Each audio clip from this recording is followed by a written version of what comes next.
Hello everyone, Assalamu alaikum. Welcome to our channel Physics with BKS. I am Dr. Babar, fourth year MBBS student. So इस video में हम बात करने वाले हैं कि how to master biology for MDGAT 2025.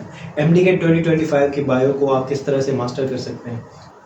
हम सब सेम बुक्स पढ़ते हैं तो हमारा स्कोर कम क्यों आता है, और टॉपर्स ऐसी कौन सी स्ट्रेटजी है जिसको टॉपर्स फॉलो करते हैं। क्या जिस तरीके से आप पढ़ रहे हो क्या वो सफिशिएंट है आपको आपके टारगेट तक पहुंचाने के लिए, और क्या आप 68 क्वेश्चंस जो कि MDGAT 2025 में आएंगे क्या वो आप 100% सारे एक्यूरेट कर सकते हो। आप स्टडी भी सही करते हो, सारी चीज़ें भी आप क्लियर करते हो, लेकिन आप MCQs में अटक क्यों जाते हो। तो इन सारे सवालों का जवाब आपको मिल जाएगा इस वीडियो में। तो इस वीडियो में मैं आपको बताऊंगा 7 ऐसे स्टेप्स जिसकी मदद से आप जो है मास्टर कर सकते हो बायोलॉजी फॉर MDGAT 2025।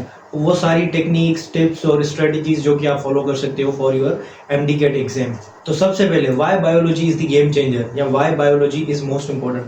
तो बायोलॉजी में अगर MDGAT के एग्जाम में देखा जाए तो 68 क्वेश्चन है। 68 क्वेश्चन यानी कि 34% of your exam is being taken from biology.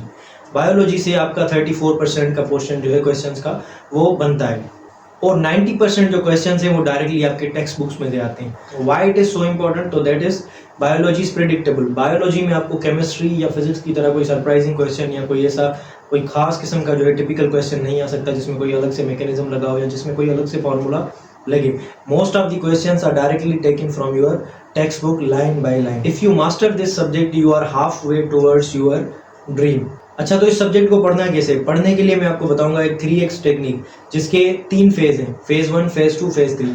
Phase 1 is foundation. 1 to 2 weeks का आपका ये फेज 1 होगा। इसमें क्या करना है, आपने अपने टेक्स्ट बुक को रीड करना है। Read your text book first.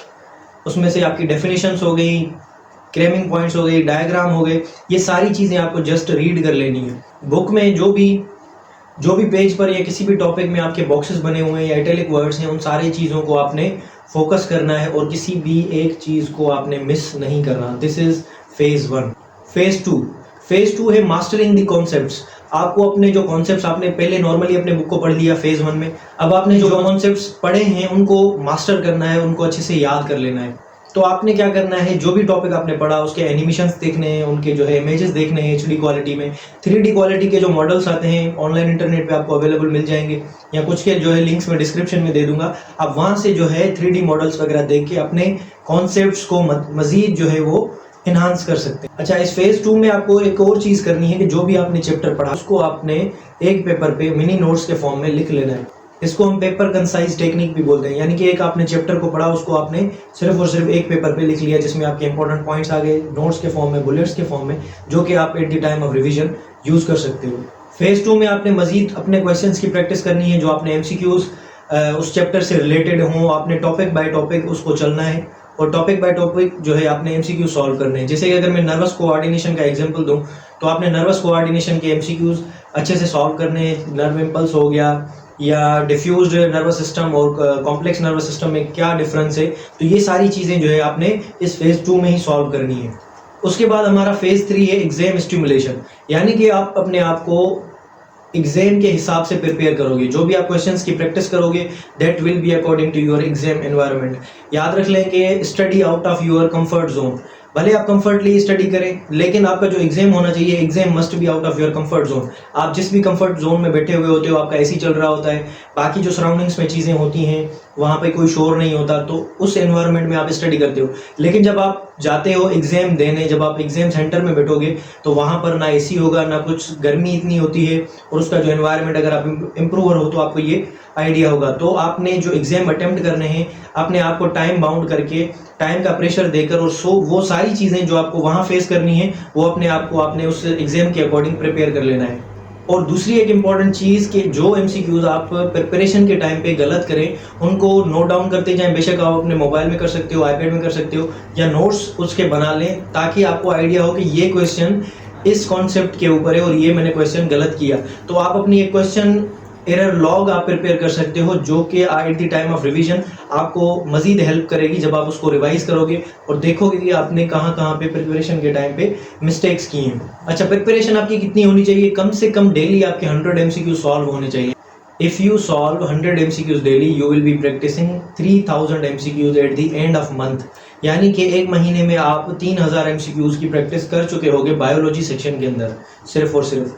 अच्छा, तो 3 महीनों में आपके ये MCQs हो जाएंगे 9000 MCQs। For your MDGAT exam you have to solve only 68 MCQs accurately. Preparation के बारे में आपको मैंने बता दिया कि आपको 3x टेक्निक यूज करके आपको प्रिपरेशन करनी है, लेकिन दूसरी एक मोस्ट इंपॉर्टेंट चीज जो कि स्टूडेंट उसमें गलती करते हैं, that is text book is your Bible.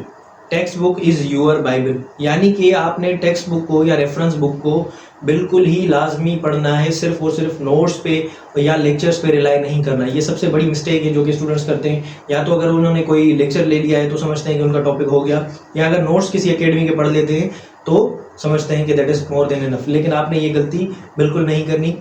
You have to read your text book first. आपको सबसे पहले आपका टेक्स्ट बुक आना चाहिए।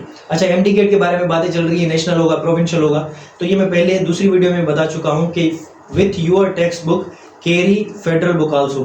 मतलब आप अपने टेक्स्ट बुक के साथ साथ फेडरल को भी साथ में चलाएं, क्योंकि आपके पास इतना तो टाइम नहीं है कि आप बाकी चीज़ें पढ़ो। अच्छा, कुछ स्टूडेंट जिनको कॉन्सेप्ट समझने में मसला होता है, वो अगर एडिशनली पढ़ना चाहें, जिनके पास टाइम हो, सबसे पहले मैं यहाँ पे डिस्क्लेमर ऐड करना चाहूँगा कि अगर आपके पास टाइम है तो आप NCERT की बुक जो है वो for your concept building use कर सकते हो। लेकिन MDGAT वाले बच्चे जिनके पास अभी भी टाइम कम है, वो इस बुक के पीछे ना पड़े, क्योंकि ये बुक जो है आपका टाइम कंज्यूम करेगी और कॉन्सेप्ट बिल्डिंग के लिए नहीं है। दिस जो मैंने अभी ये बात कही है NCERT वाली, वो सिर्फ और सिर्फ फर्स्ट ईयर या सेकेंड ईयर वाले बच्चे ही फॉलो करें। कोई टॉपिक अगर आपको समझ नहीं आता टेक्स्ट बुक में से, तो आपने क्या करना है, उसके नोट्स देखने हैं। नोट्स से भी अगर आपको वो टॉपिक समझ नहीं आता है तो उसके बाद आपने यूट्यूब लेक्चर की तरफ जाना है, यानी कि आपको सर्च करना है। यूट्यूब रिकमेंडेशन अगर मैं कर दूं तो काफ़ी ऐसी एनिमेशन वीडियोज़ हैं, जैसे कि क्रैश कोर्स बायो के नाम से भी एक सीरीज़ है। दूसरी टीना मैम के जो लेक्चर्स हैं वो बेस्ट हैं for nervous coordination and chemical coordination.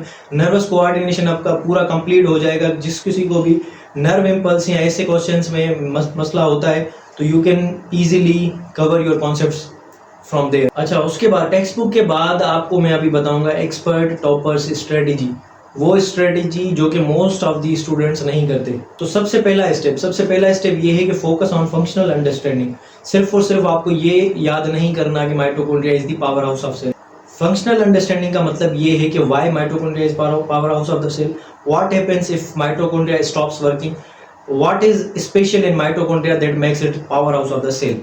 तो ये सारे सवालों के जवाब आपको पता होने चाहिए। इसी को बोलते हैं हम फंक्शनल अंडरस्टैंडिंग, यानी कि जो चीज़ आप पढ़ रहे हो सिर्फ और सिर्फ उसको याद करना, दैट इज़ नॉट इनफ, और उसको आपने अच्छे से कॉन्सेप्चुअल तरीके से जो है पढ़ना है। Step number 2, link concepts across chapter.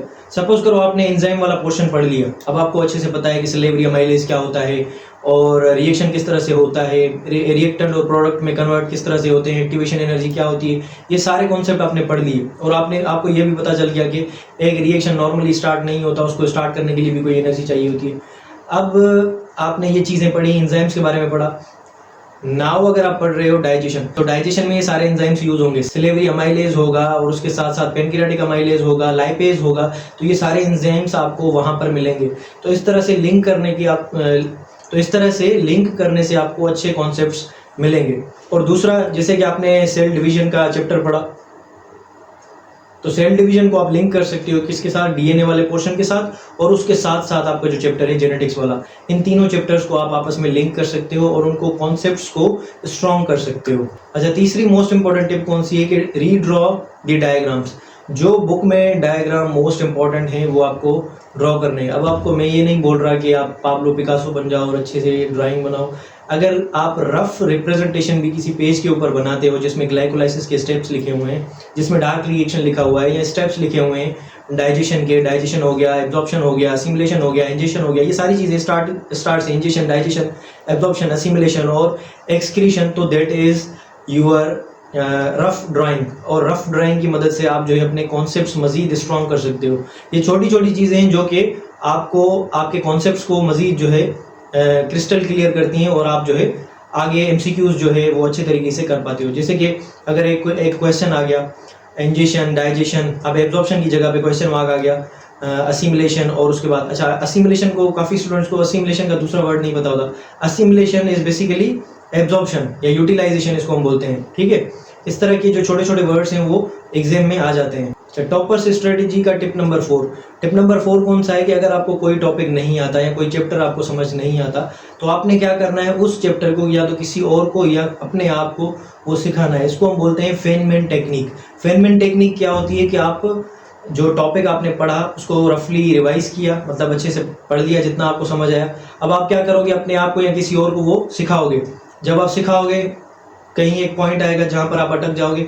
अब आपने रेफर करना है बुक को, बुक आपको खोल के वो टॉपिक देखना है, देखकर उसके बाद जो है मजीद स्टार्ट करना है, उसको कंप्लीट करना है। अब आपने क्या करना है, बुक को साइड में रखना है, फिर से स्टार्ट करना है। अगर फिर से आप अटकते हो कहीं तो again book, refer to book. अगर वहां पर आप अटकते नहीं हो तो गो थ्रू दैट, और इससे आपका वो जो टॉपिक है वो अच्छे से क्लियर हो जाएगा। इसको हम बोलते हैं Feynman technique. Last tip expert strategy की ये है कि आप जो है फ्लैश कार्ड्स का यूज कर सकते हो फॉर नेमोनिक्स। अब जैसे कि ट्राई कार्बोक्सिलिक एसिड साइकिल, जिसको हम क्रेब साइकिल भी बोलते हैं, वो जिन स्टेप्स के अंदर होती है आपने उनके निमोनिक्स बनाने हैं। अगर आपको वैसे ही याद हो जाता है तो वेल एंड गुड, अगर याद नहीं होता तो आप निमोनिक्स का यूज़ कर सकते हो। अच्छा, आप टिप्स आपको पता चल गई, स्ट्रेटेजी आपको पता चल गई, आपने सारे कोर्स को फेज़ 1 फेज़ 2 3 और इसमें जो है कंप्लीट भी कर लिया। अब आपको questions, how to attempt questions accurately, आपने क्वेश्चंस किस तरह से अटेम्प्ट करने। तो सबसे पहले जब आप एग्जाम में बैठे हुए हो तो सबसे पहले जो आपने क्वेश्चन पढ़ना है, दैट शुड बी केयरफुली और स्लोली। आपने स्लोली और केयरफुली इस क्वेश्चन को पढ़ना है ताकि ऐसी कोई चीज़ आप या मिस्टेक आप ना कर बैठो। स्पेशली जो क्वेश्चन होते हैं जिसमें नॉट, इनकरेक्ट, एक्सेप्ट, ये वाले क्वेश्चंस जो है ज़्यादातर स्टूडेंट्स को ट्रैप कर देते हैं। तो जैसे कि which one of the following is not correct, which one of the following is not incorrect, which one of the all of the following are correct except. तो ये क्वेश्चन जब आप क्वेश्चन को जल्दी में पढ़ते हो तो ये सारी चीज़ें आप मिस कर जाते हो। और एक मोस्ट इंपॉर्टेंट चीज़ है, never ignore ending of the question. कभी कभी आप जो है क्वेश्चन पढ़ के और जल्दी से टिक लगा देते हो, लेकिन उसके लास्ट में या तो एक्सेप्ट लिखा हुआ होता है, नॉट करेक्ट लिखा हुआ होता है, इनकरेक्ट लिखा हुआ होता है, जिसकी वजह से आपका जो क्वेश्चन है वो गलत हो जाता है। तो ये सारी मिस्टेक्स आपको मैं जो बताऊंगा वो आपने अवॉइड करनी है फॉर बेटर रिजल्ट्स। अच्छा, आपने एक क्वेश्चन पढ़ा और आपको वो क्वेश्चन नहीं आया तो सबसे पहले आपने पैनिक नहीं होना, क्योंकि मोस्ट ऑफ द क्वेश्चंस अगर आपको पैनिक हो रहा है कि ये क्वेश्चन मुझे पता नहीं है या इस तरह से, तो आप नेक्स्ट क्वेश्चन की तरफ चले जाएं और अपने आप को पैनिक ना करें। Most of the questions are taken from your text book, तो टेक्स्ट बुक से ही होंगे, सिर्फ और सिर्फ वर्डिंग चेंज होगी। तो रिलैक्स रहें, उसको सर्किल बनाकर नेक्स्ट क्वेश्चन की तरफ चले जाएं और उसको लास्ट में जो है वो अटेम्प्ट करें। और दूसरी बात, अगर आपको कोई क्वेश्चन नहीं आता, लास्ट में आप उसको अटेम्प्ट कर रहे हो, तो एटलीस्ट आपको इतना श्योर होना चाहिए कि इसके ये ऑप्शंस नहीं है और उसको आपने ऑप्शंस को निकाल देना है। That is called elimination method. Elimination method की मदद से हम क्या करते हैं कि एक्यूरेट आंसर पे पहुंच सकते हैं और हमारे 50% चांसेस जो हैं वो बढ़ जाते हैं। और last but not the least मैं आपको बताऊंगा माइंड प्रोग्रामिंग फॉर 100% फोकस।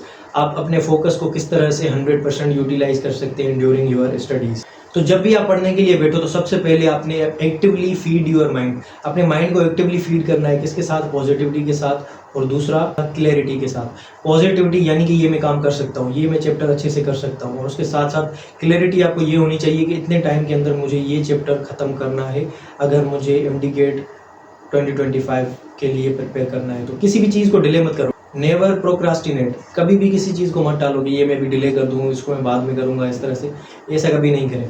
तो सबसे पहले मैंने आपको क्या बताया, 100% फोकस के लिए actively feed your mind, mind को 100% फीड करें पॉजिटिविटी के साथ, क्लैरिटी के साथ। पॉजिटिविटी के ये मैं चैप्टर कर सकता हूँ, ईजी है, उसमें से जो टफ टॉपिक्स हैं पहले वाले टॉपिक्स आपने ईजिली कर लेने हैं, उससे आपका कॉन्फिडेंस बढ़ेगा। ऑलवेज स्टार्ट विद ईजी चीज़ से स्टार्ट करें, आपका कॉन्फिडेंस बढ़ेगा। जब कॉन्फिडेंस बढ़ जाए और सारी चीज़ें, तो आप डिफ़िकल्ट टॉपिक्स भी कर लोगे। अच्छा, कभी कभी आप कंफ्यूज हो जाते हो कि आपने क्या पढ़ना है, आपको समझ नहीं आ रहा होता कि ये चैप्टर पढ़ूँ, ये मुश्किल है, ये आसान है, ये मैंने पढ़ा हुआ है। ये सारी चीज़ें जब माइंड के अराउंड आपके हॉवर करें तो आपने क्या करना है, ऑलवेज स्टार्ट विद ईजी। ये मैंने आपको शुरू में भी बता दिया। ईजी चीज़ पढ़ने की वजह से आपको क्या होगा कि आपका कॉन्फिडेंस बिल्डअप होगा, आपका इंटरेस्ट भी आएगा, ठीक है, और उसके साथ साथ आपका जो है वो गोल भी कंप्लीट हो जाएगा। तो आपने कहाँ से स्टार्ट करना है, या तो वो चीज़ ईजी हो, या आप उसमें इंटरेस्टेड हो, या वो आप जो है उसके फेमिलियर हो, तो आपने उसको ही स्टार्ट करना है, ठीक है। तो जो भी सारी चीज़ें थी मैंने आपको बता दी। Wish you all the very best. और उसके साथ साथ मैंने आपको एक चीज़ और बतानी थी कि फिजिक्स के रिलेटेड और बाकी सब्जेक्ट्स के रिलेटेड भी इस चैनल पर कंटेंट अवेलेबल है। अगर आपने विजिट नहीं किया तो डू विजिट दैट। और इस वीडियो में मैंने आपको काफ़ी चीज़ें बताई। अगर कोई ऐसी चीज़ जिस पे आप चाहते हो कि मैं वीडियो बनाऊं या लेक्चर्स अपलोड करूं तो वो भी मुझे कमेंट सेक्शन के अंदर आप जो है वो बता दीजिए। और last but not the least के अपने फ्रेंड्स के साथ ये वीडियो ज़रूर शेयर करना ताकि उनका भी फ़ायदा हो। Wish you all the very best. अल्लाह हाफिज़।